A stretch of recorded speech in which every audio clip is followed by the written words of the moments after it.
OTAs kick off with a familiar face or two back in the fold for Kansas City. Welcome to the Locked On Chiefs. From the land of the free and the home of the Chiefs, this is the Locked On Chiefs podcast.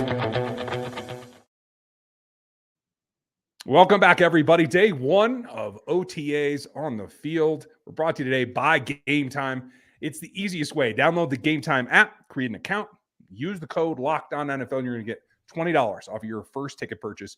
Terms apply, but check them out. We'll talk to you more about them coming up in the show, where we're going to cover a number of topics in this first step forward towards the 2024 season. He's Chris Clark from Chiefs Corner. He's going to run down the cap for you over there, as well as quarterback metrics and all the things that you need to know about the NFL business. It's there, and it's going to come into play a lot today as we talk about some of these inklings going on. You can get us every single day here on the YouTube platform, because that's what the Locked On Podcast Network is, your team every single day, plus some.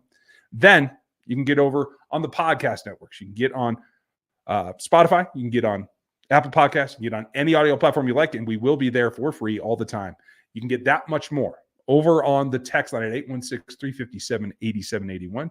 Thank you to all you locals. We love you guys every single dayers. You guys rock.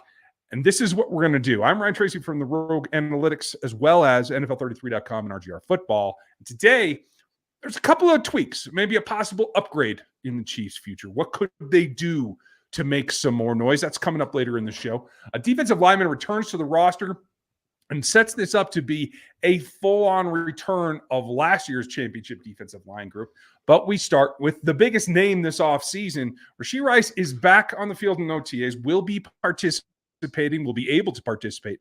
And until something changes with the league, he's going to go through the process. What does that mean for him? What does that mean for the rest of the wide receiver group and this team?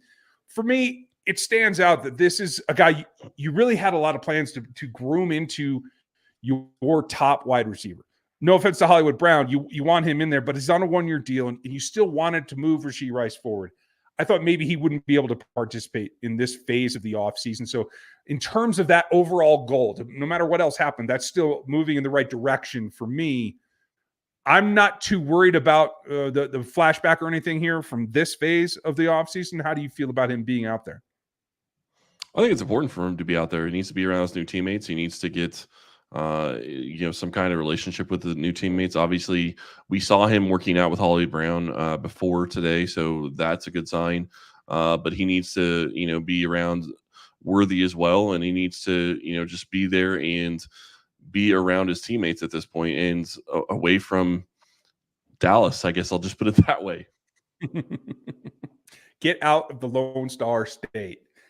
He's not alone. There's a lot of Texas overtones in this whole off season. And I think the next logical step is obviously you want to groom and get that pattern going with Hollywood Brown, but also with Xavier Worthy, and two guys from Texas that are going to be kind of moving together but in opposite directions. The question for me becomes, knowing that you are facing a probable suspension for Rashee Rice, we don't know the length of it, but we know it's going to happen. How does that change your point of view on what snap counts should be like here in OTAs? Because it makes me want to accelerate Xavier Worthy a little bit more, give him a little bit more looks now when you have plenty of time than when you get into crunch time in camp or something like that when a decision might come down. You think that's premature?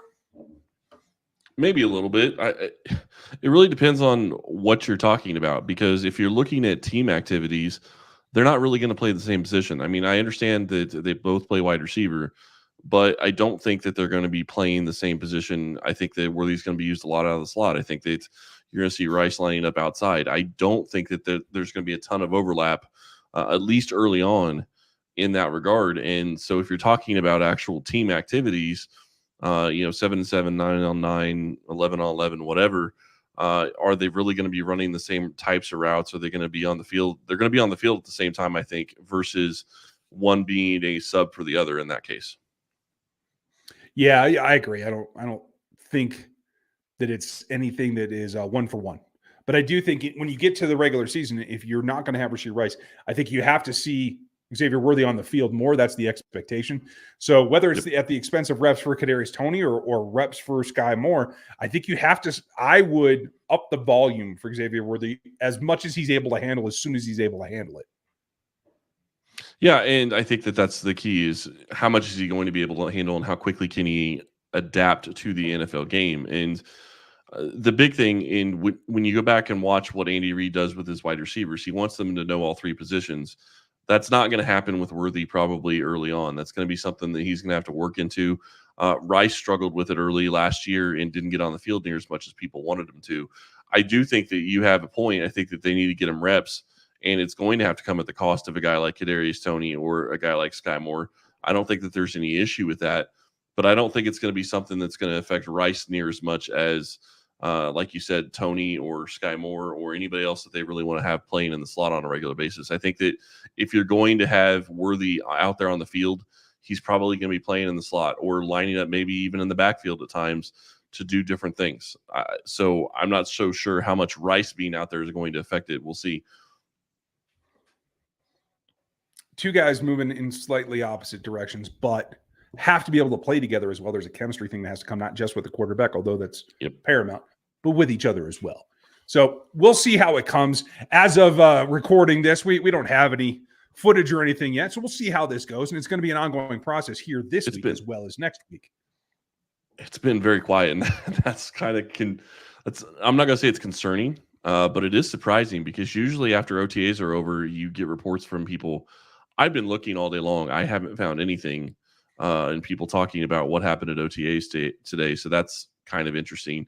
And Andy Reid doesn't actually talk until Wednesday. So that'll be something to watch for Thursday's show. Yeah, and there'll be a lot of detail that comes out either in that time or after that point, after we hear from Reid.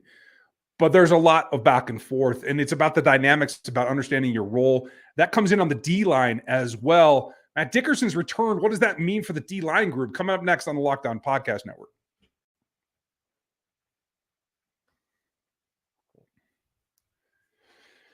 Full swing. It's tough to get tickets at Arrowhead, and it's even tougher to get them on the road if you're a Chiefs fan. So if you want to see the Ravens or you want to see the Bengals, Bills, even Chargers, Raiders, Broncos, nobody really wants to see the Broncos, but that's okay. If you are that one guy, you can get it done for last-minute deals for areas of the field that you want, the zones that you want to be seated in. You can get it all at Gametime. It is that easy, and it makes buying NFL tickets for every kind of event super, super simple. It takes a lot of the work out of it for not only sports, but concerts, comedy, theater, anything that you're looking to do. The all-in pricing is what really gets it done for you. So there's no surprise fees at checkout. You get everything up front, and they have the lowest price guarantee. Gametime will credit you 110% back of any difference that you find on that ticket that hopefully you got a good look at, because you can do that as well in the app. That exchange is the way to go. And if you want to take the guesswork out of buying Gametime tickets, do it with the Gametime app by downloading it, creating an account, and using our code LOCKEDONNFL. It's going to get you $20 off of your first purchase. So right now, the terms do apply, but get in there, create that account, and use our code LOCKEDONNFL. That's LOCKEDONNFL to get $20 off of your first purchase in the Gametime app today. Last minute deals, lowest prices, and it is guaranteed.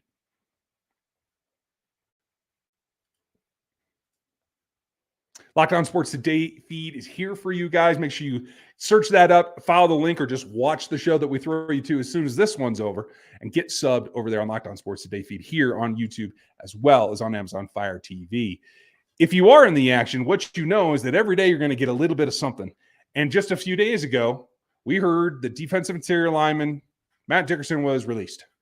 What did that mean? Who was coming on where? We talked a little bit about the depth there at interior. Well, he's right back onto the roster. And I think that we're going to see this churn not only with guys that are fighting to be in the top 69, meaning practice squad and the 53, but also in the veterans, because there's been a number of veterans they've let go with understanding that they can bring them back at a future time. Maybe it's a wink and a nod that, hey, if you're still out there, we'll bring you back in X number of weeks or whatever. But it feels like this is only the beginning. This is just going to go on because this group is stacked at defensive tackle. you and I have a little bit of a different definition when it comes to stacked. I personally, I don't like this move, but it is what it is. They like Matt Dickerson. I just didn't like what I saw from him last year. He wasn't able to step in and be somebody that could be, a Mike Pennell type who is able to step in at the biggest times and make plays.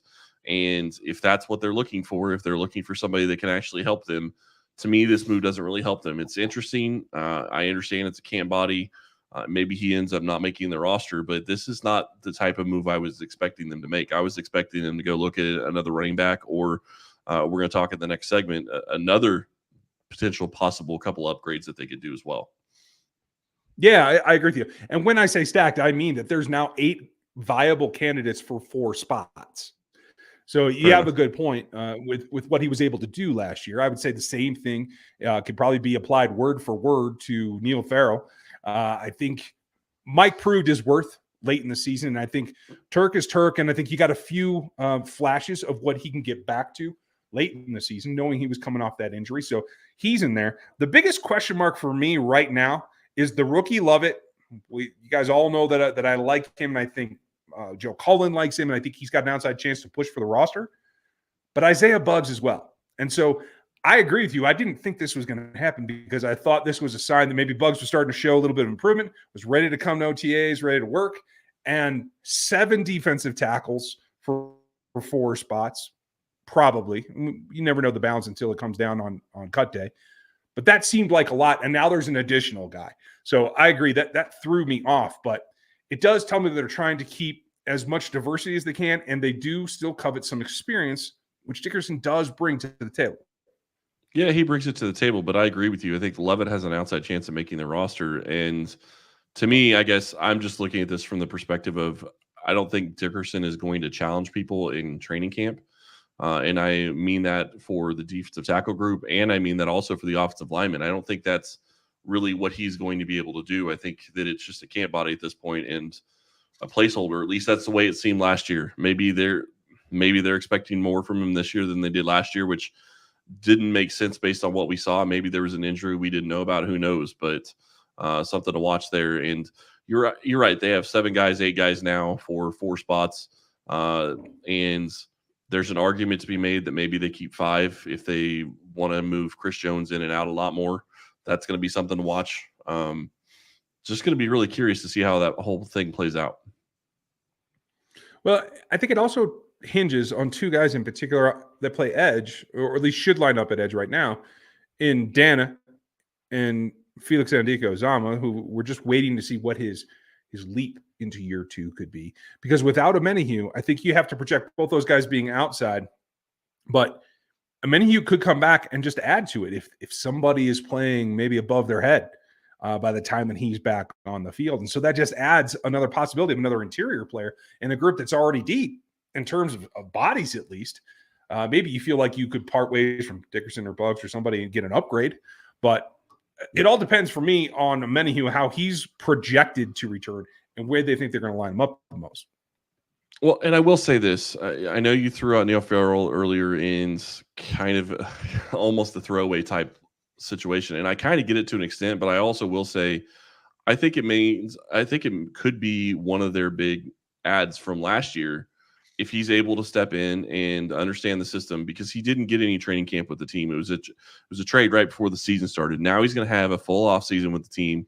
He's going to have a full off season with the training group and everybody in that room. He's going to have a good idea of what he's going to be doing. He's a young guy, but he is a big guy too.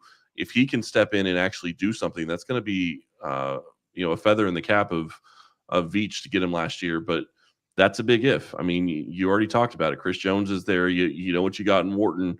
I think there's an argument to be made that, Pennell, whether or not he is actually going to make the roster is going to be a question. But there's some other young guys, and we'll see how it turns out for defensive tackle. I do think that there could be some challenges. There could be some battles there that could be a lot of fun to watch. And the reality is we're not going to really see those until training camp. But it's still going to be a lot of fun to see what happens between now and then. Well, and I think Pennell is in a unique situation because I think he's probably comfortable on the practice squad, knowing that it's less wear and tear, less game reps, something he can come back on late in the season like he did last year and provide a lift and get some reps and get whatever the accolades are they're able to achieve. You might be able to say the same thing about Buggs. I don't know if Dickerson's in that same role, but could be. It'd be interesting to see what they do with Pennell when it comes to reps in training camp, because it's possible that he's going to be a veteran guy that they're just not going to have do many things in training camp. And they're going to let the other young guys go. They know what they have in Pennell.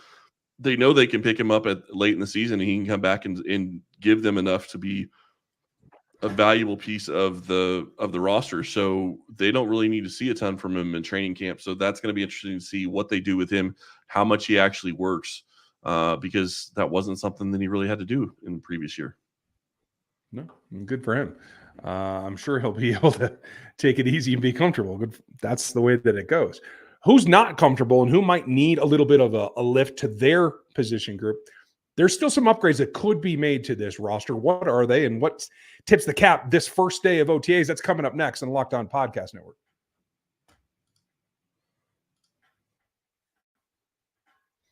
It is winner take all time, especially if you don't happen to play for the Nuggets or the Avalanche in both the NBA and the NHL. Moving on, getting closer to championships, and FanDuel's giving you the shot to make a huge win for yourself right now on the action on these games. Right now, you can get $150 back if you're a new customer. You get them in bonus bets if you win a $5 bet. Doesn't matter which. Any NHL matchup, any NBA matchup, you can do spreads, money lines, player props, any of it, and get that $150 back in bonus bets if you win a $5 bet. It's at FanDuel.com/lockedon. You can make every playoff shot count more by getting signed up there at FanDuel, America's #1 sportsbook.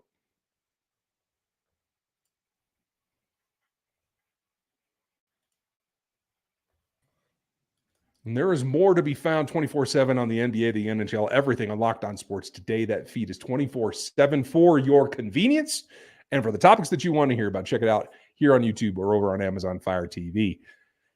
Now, this roster obviously is going to go through some churn, and I think you had some interesting insight today about what are a couple of things that could still happen that are pluses at this point in the season. What's top of your list? I have to give credit where credit is due. Our buddy Seth Kaiser had this started this conversation and asked me my opinion. And it's interesting because I do agree with him. The Chiefs are missing an ex-wide receiver. Rashee Rice being out is going to cause that for sure. So what could the Chiefs do? The place that he wanted to look is Seattle, and talking about DK Metcalf. Is this a move that the Chiefs could afford? Just based on the salary cap currently right now, it is. Kansas City has about $16 million in cap space, and DK Metcalf is under contract for 2024 at a guaranteed $13 million. Now, is it possible Kansas City could make that move? Possible. And I will say he also has another year that's not guaranteed. 2025 is $18 million. That is, so if they traded for him, they'd have 2 years. One would be guaranteed, one would not. They could definitely make the $13 million a year work. The question I have is, when you sit here and you look at this, it makes a lot of sense for Kansas City because it would give them a high flying playmaker that could step in and take some pressure off the offense. And man, you put DK Metcalf on this roster and you get to see what you're able to do with all the rest of the pieces that you have. I think that's going to be a lot of fun. What's it going to cost? I don't know what the Seahawks would want for DK Metcalf, but that is going to be part of it. Now, the interesting thing, when you look at this, it's $13 million this year for DK Metcalf. He's costing the Seahawks $24.5 million currently because of salary bonus proration. So is it possible that they could make this move? Yeah, it's possible. And the whole reason that this becomes a question is because the Seahawks have $1.343 million in cap space currently is what they're estimated to have. So that's an issue. How do you address that? There's a lot of different questions here, and I do apologize for the clearing of my throat and all that. I do have a cold, so I apologize ahead of time on that. It would be an interesting move. I don't know what it would cost draft pick wise. Could Kansas City afford it? Yes. And I would think that probably leads to the offense scoring easily 30 points a game early in the season. And once Rice comes back, watch out for 40. And the playoffs, if everybody stays healthy, is going to be a lot of fun. Yeah, I think there's delineation right down the middle here of what works business-wise, cap-wise, cash to cap-wise, versus what's on the field. I think going down to a $3 million cushion for the season, knowing that every year they have to make some additional signings, there's attrition through the season, that feels a little bit light to me. But is there any way to alleviate and get yourself a little bit more cap space back if you were to make this deal? Is there anybody can be restructured or anything that you could see them giving a little cushion back? I mean, you could do a restructured deal with DK Metcalf, and you could still have him have his $13 million, and maybe give him some incentives and structure it and make his $13 million be like a roster bonus of some sort, and give back $5 million this year, and it's going to cost them $5 million next year, whether they keep him or cut him.